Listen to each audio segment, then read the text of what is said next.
Claramente los edificios están compuestos de varios elementos de estructura tales como losas, vigas, columnas y bases. Cada uno de estos miembros estructurales juega cierto papel en una estructura. Pues bien, en este video vamos a presentarte varios aspectos de estos miembros estructurales, por ejemplo su función, los tipos de cargas que se imponen y el mecanismo de transferencia de carga de un miembro a otro, para que sepas qué es una losa, una viga, columna y una zapata en la construcción.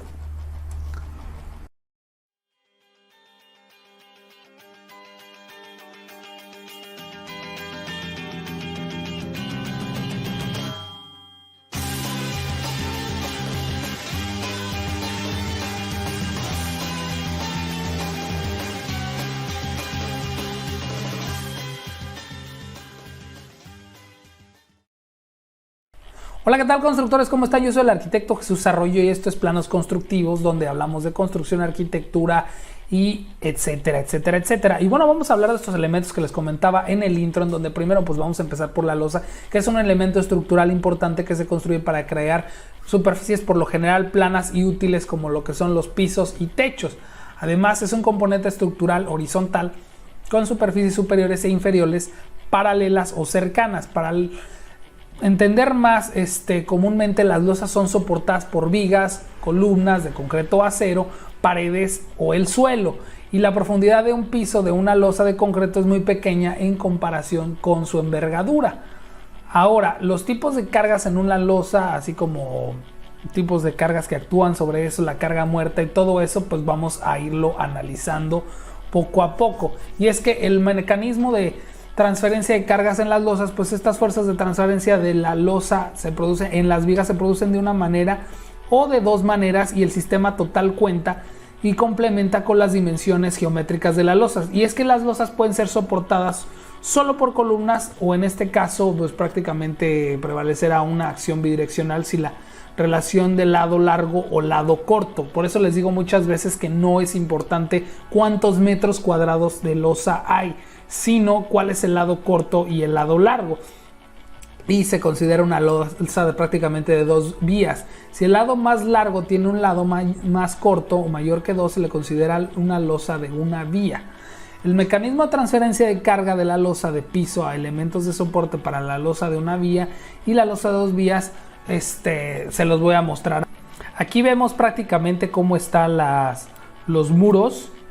Y aunque está, pues es un chorizo prácticamente esta losa, por eso muchas veces les digo que cuando me den números o me pidan metros cuadrados, esto no aplica mucho. Lo rojo, pues si se fijan, es prácticamente, digamos que es una losa de 2 metros por 5, entonces son 10 metros. No es lo mismo a que tuvieras un sistema de losas no tan con claros tan cortos. Entonces es importante que lo veas así, o hasta de 50 por 2 metros.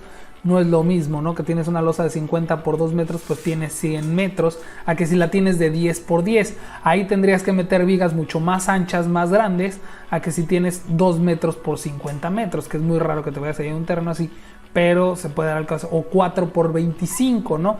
Tienes 4 metros por 25, no tienes que meter tantos apoyos. Y eso es importante. Vean cómo la carga, prácticamente la mitad de la losa, se va hacia un lado y la otra mitad se va hacia esta viga, hacia el muro de acá, hasta el amarillo. Lo voy a poner aquí de amarillo, y lo mismo para el otro lado. Ahora, si ya están más anchas las losas, pues vean esto cómo se distribuye. Prácticamente se hace una especie como de triángulos y de trapecios. Y aquí esto va a esta viga de aquí, esta roja, esta parte va así, y así se van dividiendo. Ese es como se distribuyen en las vigas. Pero ahora, ¿qué pasa si, por ejemplo, como aquí, ¿no? Tenemos muros, pues obviamente aquí los muros se reparten de la misma manera, de forma uniforme.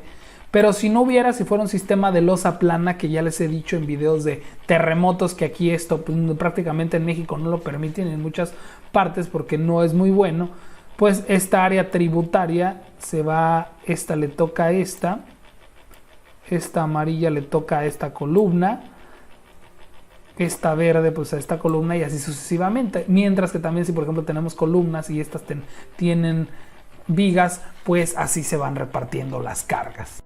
Ahora, ¿qué son las vigas o traves? La viga es un elemento estructural horizontal que soporta cargas verticales, o sea, que van cayendo, y de fuerzas de corte, así como momentos de flexión. Las cargas aplicadas a la viga dan como resultado fuerzas de reacción en los puntos de soporte de la viga, y el efecto total de todas las fuerzas que actúan sobre la viga es producir fuerzas de cizallamiento y un movimiento de flexión dentro de la viga, que a su vez inducen tensiones internas, deformaciones y desviaciones de la viga, ¿no? Ahora, pues, ¿qué vamos a checar? ¿No? Pues el precio, algo que debes de checar, pues son los tipos de cargas en las vigas, el precio propio de la viga, la carga muerta, que incluye la carga puntual, por ejemplo, una columna construida en una viga, carga distribuida, por ejemplo, la colocación de losas en una viga, las cargas vivas que ya hemos platicado, las cargas torsionales, los mecanismos de transferencia en cargas vivas y cómo se transfieren las cargas impuestas a lo largo de su longitud en puntos finales donde las cargas se transfieren a columnas o cualquier otro tipo de soporte. Y bueno, pues aquí tenemos una ilustración muy sencilla, prácticamente tenemos la losa y obviamente en base a lo que vimos de las figuras anteriores, pues vean cómo esta se va yendo la carga hacia las columnas. Aquí se reparte a la mitad y cómo esta las va repartiendo hacia los lados. Luego, obviamente, la columna, pues ya de forma puntual las avienta hacia lo que son las zapatas o footings en inglés, ¿no? En caso de que no sepan, pues bueno, aquí está para que su lección: slab, losa, beam, viga o trave, column, pues todo el mundo la sabe, footing son zapatas, ¿no? Bueno, ahora hablemos de columnas. Y es que la columna es un miembro estructural vertical que lleva todas las cargas, principalmente en compresión, y se supone que es el miembro estructural más importante de un edificio, porque la seguridad de un edificio descarga en la resistencia de la columna. Esto se debe porque se cree que la falla de la columna causaría un colapso mucho mayor y progresivo en los edificios, mientras que tal evento no ocurriría mientras que otros miembros fallen. ¿A qué me refiero? Si tú tumbas una columna, se va a como dominó. Entonces es importante eso, ¿no? Ahora, las columnas transfieren cargas verticales de un techo, piso o losa de techo o de una viga a un piso o cimiento, y también llevan momentos de flexión sobre uno o ambos ejes de sección transversal. Por eso es importante revisar todos estos detalles.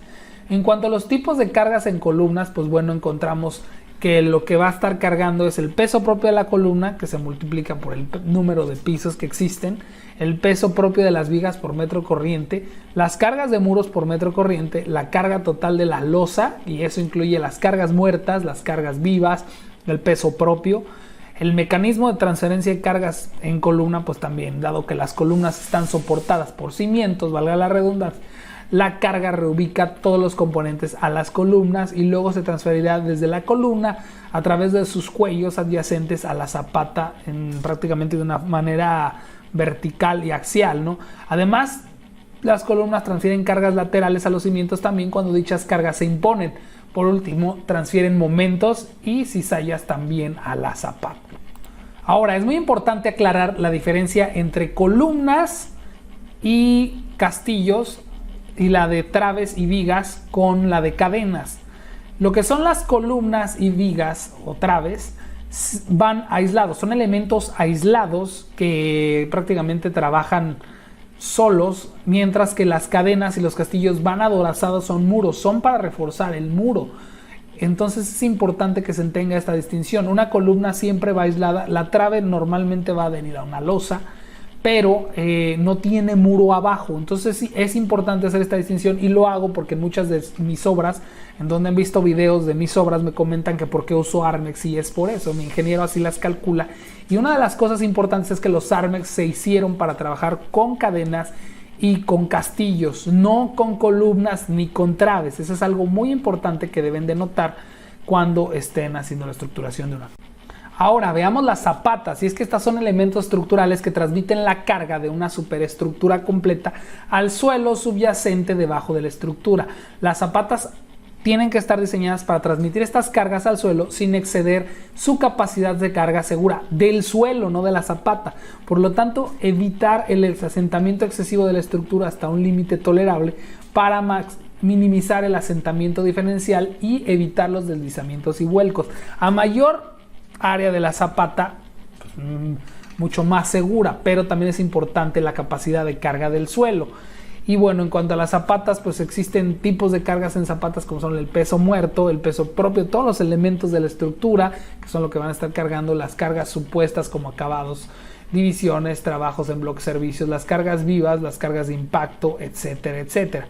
Y bueno, pues cuando es el mecanismo de transferencia de cargas de zapata, el suelo es el soporte de la raíz de la zapata y todas las fuerzas que entren en contacto con la zapata serán transferidas al suelo. Este suelo soportará estas cargas por el aspecto conocido como capacidad de carga, que cambia de un suelo a otro y es el factor clave para estimar el diseño de las zapatas y sobre todo sus anchos, sus peraltes, etcétera, etcétera, etcétera. Por eso es importante ir revisando todos estos temas, sobre todo el estudio de mecánica de suelos, porque sin esto no sabremos qué capacidad de carga tiene el suelo y por consiguiente puede que nuestros edificios se asienten y no queden bien. Ahora veamos esta imagen como está, ¿no? Obviamente aquí ya se ve más básico la que es la losa y cómo la misma losa detiene otras cargas. Y estas pues van hacia las traves, toda la carga se reparte como lo que vimos hace rato, donde se transmite todo a través de las traves. Esto pues obviamente va hacia las columnas y luego de las columnas de forma vertical pues cae hacia lo que son las zapatas. Y luego las zapatas pues si vemos aquí reciben del suelo, que no es que empuje hacia arriba el suelo. Lo que pasa es que el suelo obviamente está inerte, pero sigue afectando, pues tienes una fuerza contra la otra, pues algo es como si actuaran hacia arriba, aunque en realidad no lo es. Entonces es importante cómo se va transfiriendo la carga de la zapata, ¿no? Ahora es importante también ver este gráfico de aquí. Este también es muy importante, déjenlo algo más grande. Y vean cómo la losa, aquí está la zapata, esta amarilla, y esto es una zona crítica de compactación, donde debe de estar bien compactado. Y aquí tenemos la W, que significa el ancho de la zapata, y la presión se va cortando a la mitad a este nivel, o sea, ya a la mitad del ancho de la zapata, si tú te pasas por abajo, ya la presión del edificio se redujo la mitad, o sea, la fuerza hacia el suelo es la mitad. Y si te vas todavía más abajo, ya se reduce 2/3 a este nivel. Conforme va bajando la profundidad del suelo, la presión es menor porque se va repartiendo. Eso es muy importante. Y bueno, tampoco no implica que vas a poder meterte abajo de la zapata. Hasta cierto punto sí puedes hacer una pequeña ranura y meter la mano, pero obviamente se va reduciendo. Y eso es importante que lo vayas checando, ¿no? Bueno, pues por mi parte es todo, constructores. Espero que les haya servido este video. Muchas gracias por sus likes, sus comentarios, a todos los que se suscriben y le dan a la campanita para estar pendiente de mis videos. Yo soy el arquitecto Jesús Arroyo y nos estamos viendo.